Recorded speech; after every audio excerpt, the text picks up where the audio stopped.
মালদার দুই মন্ত্রী সাবিত্রী মিত্র ও কৃষ্ণেন্দু নারায়ণ চৌধুরী গোষ্ঠী কোন্দল নিয়ে রাজনৈতিক মহলে চর্চা তুঙ্গে। লোকসভা নির্বাচনের আগে মালদায় প্রচারে গিয়ে তাদের একজোট হয়ে প্রচারে নামার নির্দেশ দেন খোদ মমতা বন্দ্যোপাধ্যায়। কিন্তু লোকসভা নির্বাচনের ফলে সেই নির্দেশের প্রভাব তো পড়েইনি। উল্টে সাবিত্রী মিত্রের দায়িত্বে থাকা দক্ষিণ মালদা লোকসভা কেন্দ্রে তৃণমূল শেষ করেছে 4 নম্বরে। আর কৃষ্ণেন্দু নারায়ণ চৌধুরীর দায়িত্বে থাকা উত্তর মালদায় তৃণমূল প্রার্থীর জায়গা হয়েছে 3য় স্থানে। এই পরিস্থিতিতে মালদার দুই মন্ত্রীকেই বুধবার নবান্নে ডেকে পাঠালেন মুখ্যমন্ত্রী। নবান্ন সূত্রের খবর, নিজের ঘরে ডেকে কৃষ্ণেন্দু নারায়ণ চৌধুরী সাবিত্রী মিত্রকে তীব্র ভর্ৎসনা করেন মমতা বন্দ্যোপাধ্যায়। নবান্ন সূত্রে আরও খবর, সেখানে মমতা জানিয়ে দেন গোষ্ঠীকন্দল ও অন্তর্ঘাত বরদাস্ত করবে না দল। এরপরই বিস্ফোরক মন্তব্য করেন পর্যটন মন্ত্রী, স্বীকার করে নেন মোদি ঝড়ের কথা। মুখ্যমন্ত্রীর নির্দেশে কৃষ্ণেন্দু নারায়ণ চৌধুরী ও সাবিত্রী মিত্র তৃণমূলের মহাসচিব পার্থ চট্টোপাধ্যায়ের সঙ্গেও দেখা করেন। প্রায় 40 মিনিট তিনজনের ঊর্ধ্বতার বৈঠক চলে। যদিও বৈঠকে কি আলোচনা হয়েছে তা বলতে চাননি পার্থ।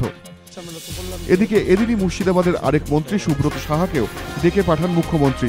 নবান্ন সূত্রের খবর, তাঁর বিরুদ্ধেও অন্তর্ঘাতের অভিযোগ এনে তীব্র ভর্ৎসনা করেন মুখ্যমন্ত্রী। লোকসভা ভোটে বিপর্যয়ের জন্য সিপিএম নেতৃত্বের দুর্বলতাকেই সরাসরি দায়ী করলেন সোমনাথ চট্টোপাধ্যায়। ভোটের ফল পর্যালোচনা করতে সম্প্রতি দিল্লিতে সিপিএম পলিট ব্যুরোর বৈঠক হয়। সেই বৈঠকের পরে বিমান বসু বলেন, কমিউনিস্ট পার্টিতে সব সিদ্ধান্তই হয় সমষ্টিগতভাবে। কমিউনিস্ট পার্টির প্রাক্তন নেতা সোমনাথ চট্টোপাধ্যায় অবশ্য বিমান বসুর এই তত্ত্বকে পুরোপুরি খারিজ করে দিয়েছেন। 2008 সালে প্রকাশ কারাটের নির্দেশ অমান্য করেই লোকসভার অধ্যক্ষের দায়িত্ব পালন করে গিয়েছিলেন। তার জেরে দল থেকে বহিষ্কৃত হতে হয়েছিল। এবার সিপিএম এর ভরাডুবির জন্য নাম না করে সেই প্রকাশ কারাটের দিকেই আঙুল তুললেন সোমনাথ চট্টোপাধ্যায়। কারাট বুদ্ধদের তৃতীয় বিকল্প কিংবা বিকল্প জোট গঠনের ডাককেও হাস্যকর বলে মনে করছেন সোমনাথ চট্টোপাধ্যায়। একে গোপালন ভবন থেকে আলিমুদ্দিন হয়ে জেলা, সবেতেই মাথা পাল্টানোর পক্ষে সোমনাথ। প্রাতঃভ্রমণে বেরিয়ে হেনস্থার শিকার তৃণমূল সাংসদ কল্যাণ বন্দ্যোপাধ্যায়। তার অভিযোগ, বুধবার রবীন্দ্র সরোবরে প্রাতঃভ্রমণ করতে গেলে সেখানে তাকে হেনস্থা করা হয়। ঘটনার নিন্দা করেছেন ফিরহাদ হাকিম। বিজেপি অবশ্য তাদের বিরুদ্ধে তোলা কল্যাণের অভিযোগ উড়িয়ে দিয়েছে। পাল্টা তৃণমূল সাংসদের দিকেই আঙুল তুলেছেন তথাগত রায়। তাঁর দাবি, ঘটনার সঙ্গে বিজেপির কোনো যোগ নেই। কয়েকজন প্রাতঃভ্রমণকারী নিজেদের মধ্যে আলোচনা করছিলেন।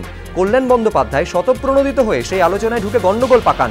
ঘটনার জন্য কল্যাণই দায়ী।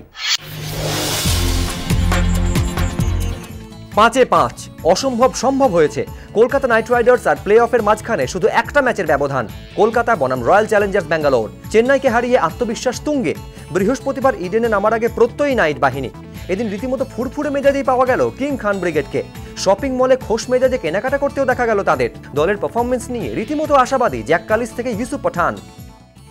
উজ্জীবিত নাইট রাইডার্স। তবে এদিনই ব্যক্তিগত কাজে বাংলাদেশ উড়ে গিয়েছে নাইটদের সাফল্যের আরেক স্থপতি সাকিব আল হাসান। অন্যদিকে সানরাইজার্সের কাছে হেরে রীতিমতো চাপে রয়্যাল চ্যালেঞ্জার্স ব্যাঙ্গালোর। গেইল, যুবরাজ, কোহলিরা ফর্মে থাকলেও নিশ্চিন্তে নেই কোহলি ব্রিগেড।